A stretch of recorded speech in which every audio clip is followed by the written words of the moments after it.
Hello guys, konting update lang tayo sa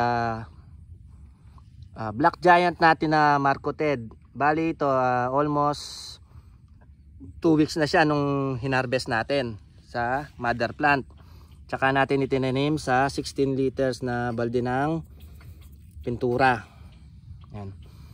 Tapos kung makikita nyo, after 2 weeks naglabas na siya ng mga dahon, and then kasama yung mga bunga. Ayun yung mga bunga niya, oh.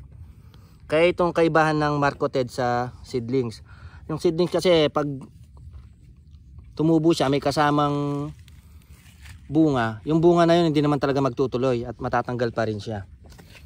Samantalang yung Marcoted, pag tubo niya ng dahon, kasama na talaga yung bungang lumalaki. Ayan, lumalaki at mahihinog na rin yan. Yan ang kaibahan ng Marcoted sa cuttings na propagation. So ayan na siya, almost 2 weeks na siya. Ayan, madami na siyang dahon, and then madami rin siyang bunga na nahihinog.